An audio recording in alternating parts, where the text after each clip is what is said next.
Merry Christmas and Happy Holidays, everyone! My name is Raziel, and today we are looking at Alpharius. It is the season of giving, so what better faction to play than the Alpha Legion? The faction that is most likely to give your opponent a headache. On top of that, Alpharius, Primarch of the Alpha Legion, is already giving us his best Rudolph the Red-Nosed Reindeer cosplay. Truly, there is no better faction for a Christmas-themed deck than the Alpha Legion. And with that, let's take a look at the deck. In the gift-giving spirit of Christmas, this deck is a mill deck. What this means is, the deck aims at making the opponent draw lots of cards from their deck, potentially even decking them out to win by fatigue damage. In general, winning by fatigue is not nearly as good a strategy as it used to be, which is why this deck doesn't really utilize fatigue as a win con per se, but it always is this nice little timer on a match the opponent needs to be aware of, or else they just die. Alpharius works pretty well with a mill-focused deck. His final configuration goes down in cost every time the opponent is forced to draw a card during your turn, which, as you can imagine, will be happening quite a lot in a mill deck. Therefore, the primary win con, at least against somewhat troop-focused decks, will be Alpharius' Lord of Serpents transformation, which forces enemy troops to attack their own brothers, an interaction which also triggers Infiltrator Silas's damage passive as well. To get to the configuration, we are using a number of cards that make the enemy draw on demand. Inter Report, Demo Militia, our 2 energy support squad, Praetor Jackoff, and many more are decent cards for this. Additionally, forcing the enemy to draw traps on command will always result in the enemy drawing at least 2 cards on one occasion, which is why cards like Legionary Alpharius or Herzog Seekers are also great choices for this deck in particular. Finally, the Alpha Legion doesn't just benefit from the initial draws you force your opponent to take, like with Harrower Jago and Mortarion, but also from the resulting mass of cards in the enemy hand. Paramar Invasion can reduce its cost down to as low as 1 energy for some decent AoE damage, and Azure Serpent is a powerful tool to finish the game, often dealing 14 to 18 damage to the enemy board on its own, if set up correctly. All of this results in a very fun and quite unique deck that is more than capable of holding its own in Low Terra. I will mention that this kind of mill-focused strategy is not the best way to use Alpharius and the Alpha Legion, so if you are purely looking for the best possible deck to use for Alpharius in, let's say, High Terra or even top 50, this is not the deck you are looking for. But I believe I have talked your ear off for long enough already. Do join the community Discord server, link is in the description, if you just want to hang out or have some casual conversations about the game or some decks, etc. As nice as the comment section is, Discord makes these things a lot easier. That is it from me for today. Happy Holidays, Merry Christmas, and a Happy New Year, everyone, and enjoy the games.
Your eyes deceive you.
This is about victory, true victory.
never expects what's hidden in plain sight. A harrowing is coming.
Victory! True victory!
Your eyes deceive you.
eyes deceive you.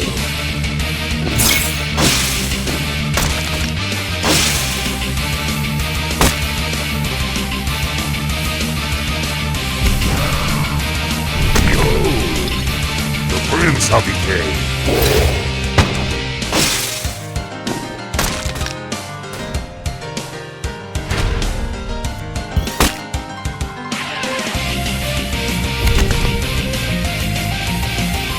We are Legion.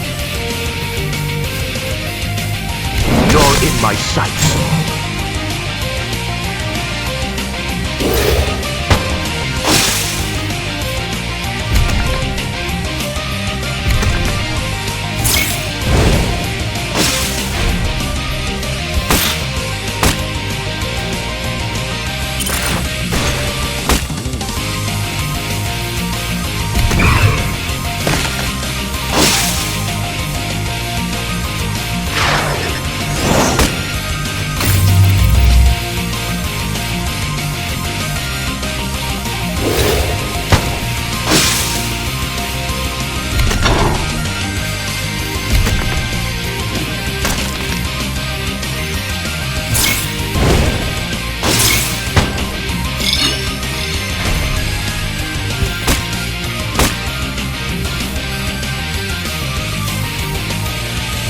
About victory, true victory.